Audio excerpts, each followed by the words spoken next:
Hi, guys. Welcome to episode 2 of Journey Through Journalism. Today, I will have Coach Cy Jones here with the Coffee High Trojans in Douglas, Georgia.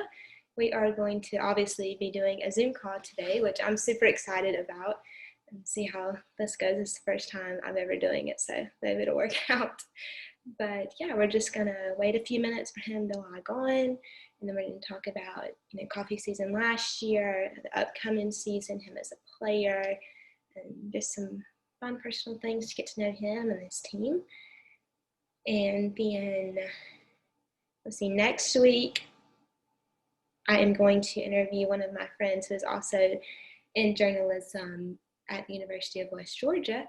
She is not doing necessarily sports broadcasting, but just journalism in general, so that anyone who's watching who's just interested in journalism or wants to learn something about it will be able to get her perspective on it and not just sports all the time.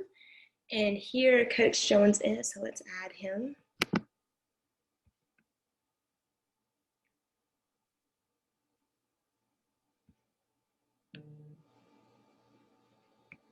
Hey. Oh wait, hold on. I can't hear you. That better? Yeah, got it. Can you hear me? Yep, I hear you perfect. Perfect.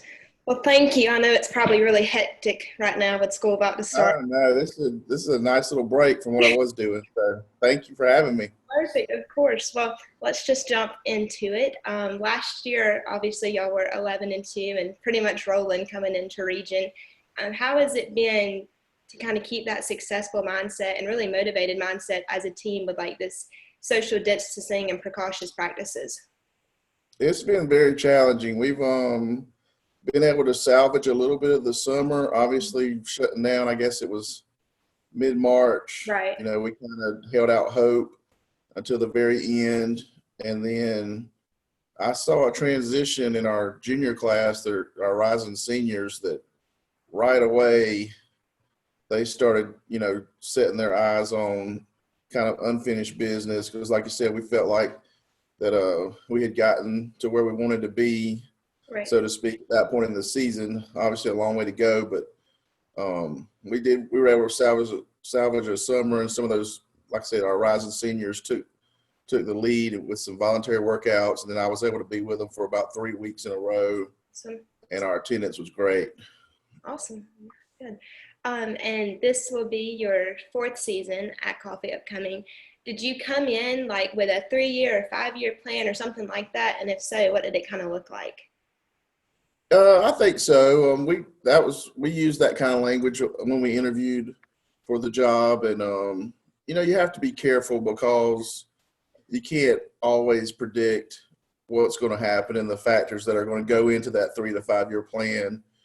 So we kind of tried to break it down literally inning by inning. If we could just get better this inning than we were last inning, then that'll build on a better game, which will build on better seasons, which will build a better program. And we're still a long ways to go. It's been fun getting patted on the back about the finishing, in the polls ranked after being out of the polls for so long. Right. But we're so far away from our ultimate goal of being state champions that we know there's a lot of hard work we still have to put in. Absolutely. Yeah. And with that, you lost a couple everyday starters and then the majority of the back of your pitching staff. How are y'all looking to kind of rebound from that and continue to progress and success?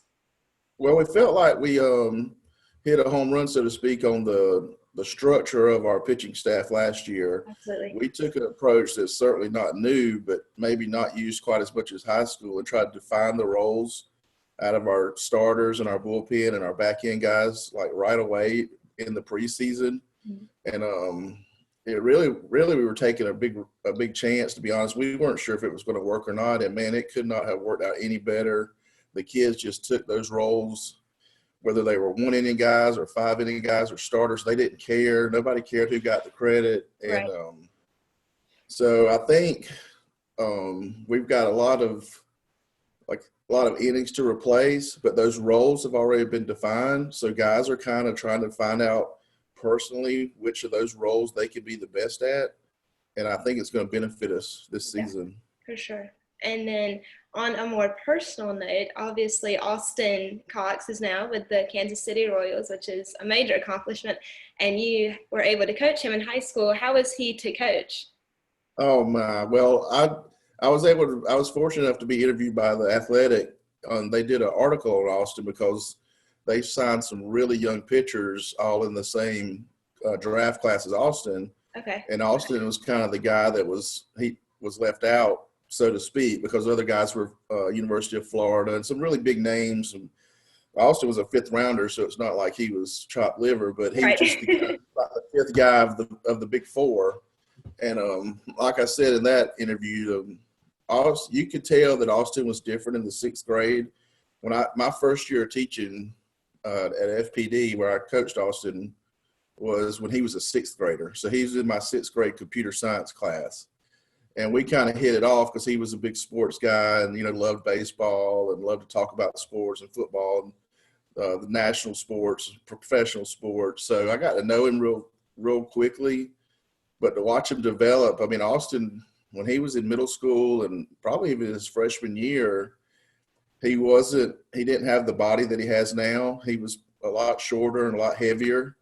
And then he just kind of grew into this 6'5" monster that he is now. And he always had the work ethic. And I think not being blessed with the body that he's in now, it really forced him to work harder than the other kids. And then when he was kind of that late bloomer in terms of body type, it was that he's in the major leagues now because of that reason. So I haven't talked to him probably a week or so, but I know that he's working hard as anybody they got. I'm not sure where their minor league unit is in terms of location, but that's where he's at now. Okay. And if you followed MLB at all, the fluidity of the rosters, he's just a phone call away. So we're really excited about it. Awesome. No, that is really cool. And for you as a player, how was it to play for your dad and now be able to coach with him at Coffee, which I think is really, really cool? Yeah, it's been really special. It was never like a father-son relationship. And I have a brother that also played for my dad. Okay. And their relationship as player coach was totally different than mine and dad's. I was always able to, and it was a different time and age back in the 80s and early 90s when I was in school, where it was just you had a relationship with your coach, and the coach was always right, even when he wasn't. Today, it's a little bit different world that we live in, but I just always looked at him as a coach, and then he was just dad at home. Right. But it was always good to have the insights of where the team was going just for being at the same dinner table as the head coach. But to turn around and be his boss, so to speak, it's been really fun, and we've had a lot of good laughs, and he's really helped us get the program to where we are now, that's for sure. Yeah. Well, I know that is very, very special. And to end, I always like to end on something that is really interesting to me to hear, but don't think about it. But what is the funniest or like most memorable moment, like random thing from being at Coffee? Being at Coffee, probably, I won't name any names. So I don't think the kid would be embarrassed, and certainly.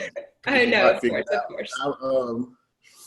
I got a text from a student or a player one day that he wouldn't be at practice because he had to wade out into the pond because the electric fence that held their cattle in had gone haywire, and he had to go fix it. And I immediately think electricity, water, not good. How's this going to work? I'm not a city person by any means, but I'm not in the class of country boys like the ones that I coach are. Right. So I didn't want to ask any stupid questions, but I was just wondering to myself, what is he about to do? But he made it safely back to practice the next day, and he said the fence fixed.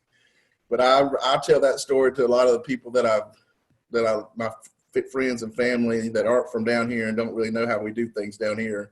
Definitely. And they just the biggest laugh out of that. The things that we deal with coaching in the South versus other states or even Right. north up in Atlanta and stuff. So I'll always remember that one. That one was a good one.